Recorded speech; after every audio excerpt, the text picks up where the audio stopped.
Bonjour, très chers camarades du regroupement politique Erasco Fati. Je vous espère bien portant partout où vous vous retrouvez en ce moment.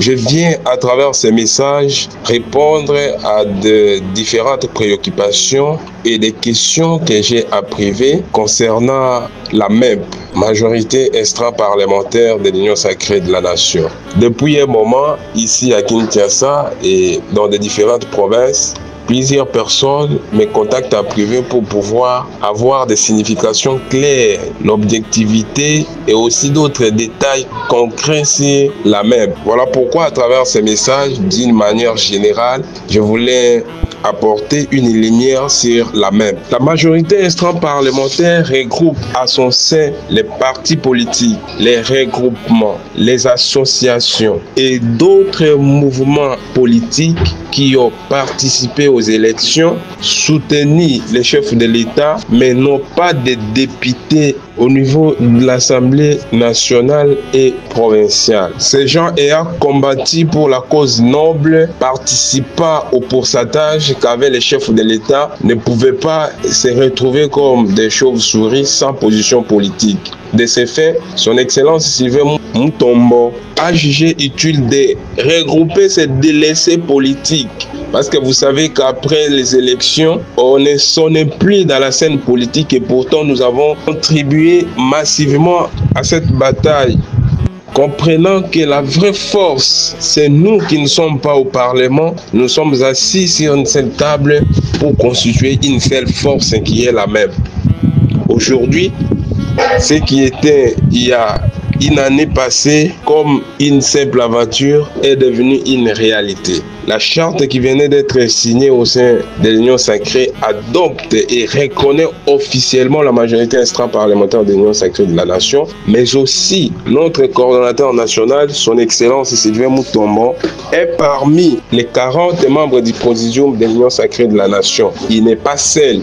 Son vice également est membre du Présidium de l'Union sacrée de la Nation. Ceci est une preuve de reconnaissance de la force qu'a aujourd'hui la MEP au sein de l'Union sacrée de la Nation. Cela ne se dit pas seulement des mots, mais des faits. Pour preuve, la majorité extra-parlementaire de l'Union sacrée de la Nation avait participé à la réunion qui a eu lieu le 22 février avec le président de la République à sa proposition du gouvernement d'union nationale. La majorité extra-parlementaire était parmi les partis politiques et mouvements politiques qui ont été concités avec influence sans égale à la proposition du gouvernement d'union nationale. Vous avez vu notre présidente nationale de notre regroupement qui a représenté lors de consultation du gouvernement d'union nationale. Mais la majorité extra-parlementaire aujourd'hui a également influencé la nouvelle charte de l'Union sacrée de la Nation et imposé sa présence au sein de l'Union sacrée de la Nation.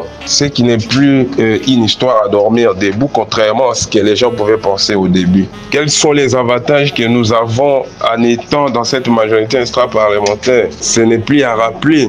Notre présidente nationale, Madame Jeanne Carlotta, est parmi les membres du Présidium de la MEP comme secrétaire adjointe chargée de la communication. Moi qui vous parle, je suis vice-président national de jeunes au sein de la MEP. Comprenez par là que nous avons tant d'autres avantages que nous ne pouvons pas citer ici pour des raisons politiques. Mais rassurez-vous que ces noms que porte notre présidente du regroupement, Madame Jeanne Carlotta, comme la guerrière, n'est pas un nom du hasard. Parce qu'elle s'est vraiment bâtie et affirmée en tant que femme capable de pouvoir sortir quelque chose. Pour preuve, voyez les résultats, toutes les activités politiques, toutes les réunions politiques de notre pays, elle y participe. Toutes les décisions politiques de notre pays, elle participe. Très chers membres de notre regroupement politique Erasco Fati, soyez rassurés que les meilleurs restent à venir. L'endroit, la place de la naissance de Jésus n'a pas défini les degrés de son étoile et de sa royauté. Parfois, la grandeur cache là où nous négligeons. Beaucoup sont des diseurs, mais peu font de choses. Nous, Rasco Fati, nous ne disons pas seulement, nous faisons. Nous ne faisons pas seulement, mais nous participons aussi. Ce qui veut dire que nous sommes du bon côté de l'histoire. Bonne journée à tous, que le Seigneur vous bénisse.